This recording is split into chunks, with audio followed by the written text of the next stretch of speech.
Running on almost 140,000 route miles and over 100,000 bridges, the United States freight rail network is widely considered the largest, safest, and most coefficient freight system in the entire world. The nearly $80 billion freight rail industry is operated by 7 Class 1 railroads and 22 regional and 584 local or short line railroads. It provides more than 167,000 jobs across the United States and offers benefits that other modes of transportation cannot, including reductions in road congestion, highway fatalities, fuel consumption, greenhouse gases, cost of logistics, and public infrastructure maintenance cost. You see, unlike roadways, U.S. freight railroads are owned by private organizations that are responsible for their own maintenance and improvement projects.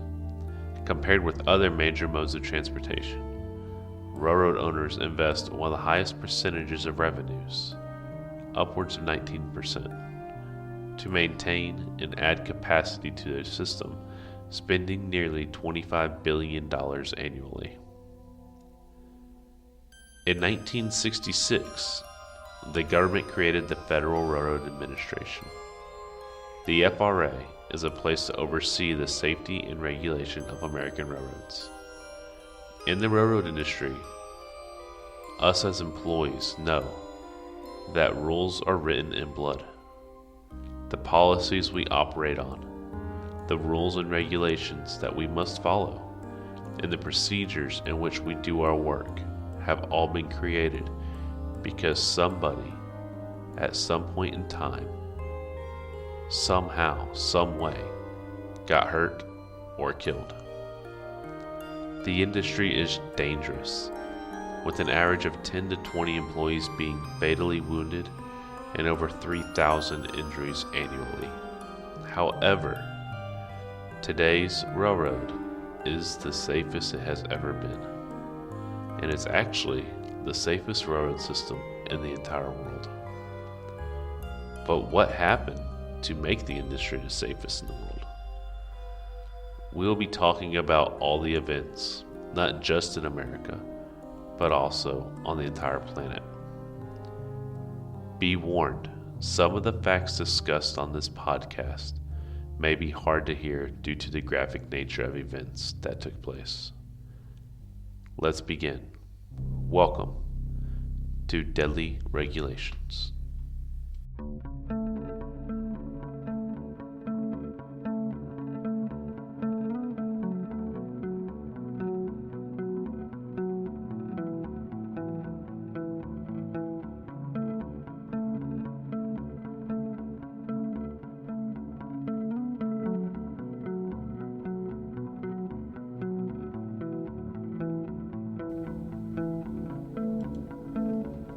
In the early 1850s, the nation was rapidly embracing rail transportation. There was an urgency to assemble tracks across the country, and the railroad was becoming a symbol of American innovation, economic progress, and opportunity.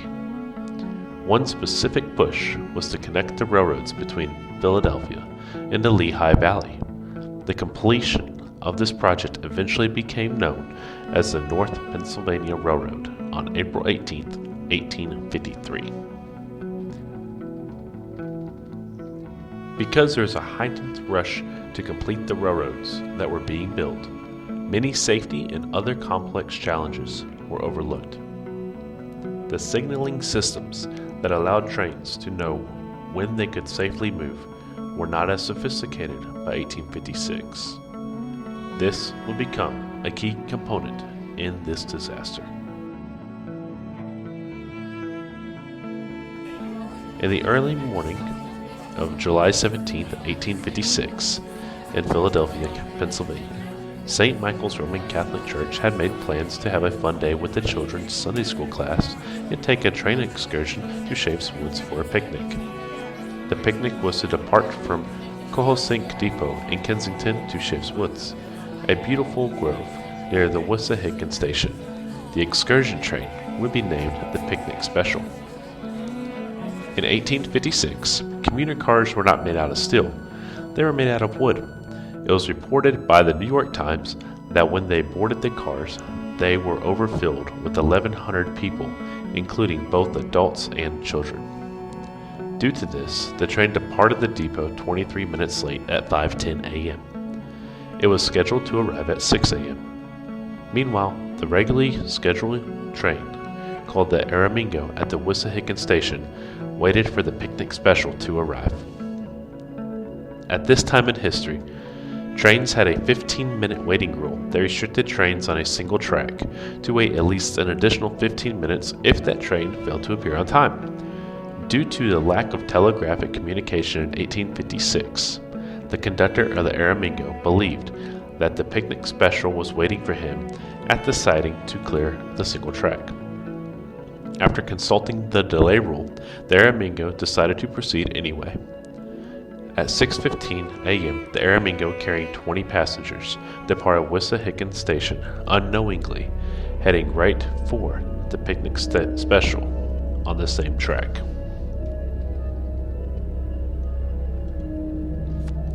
Meanwhile, the engine pulling the picnic special, called the Shakamaksen after Kensington's Native American heritage, struggled to build steam pressure, making pulling up to 12 overloaded cars a struggle. It would go on to come to a halt frequently to build up enough pressure to continue to move forward down the line. The picnic special conductor, trying to make up for lost time, believed they would pass at Edge Hill siding.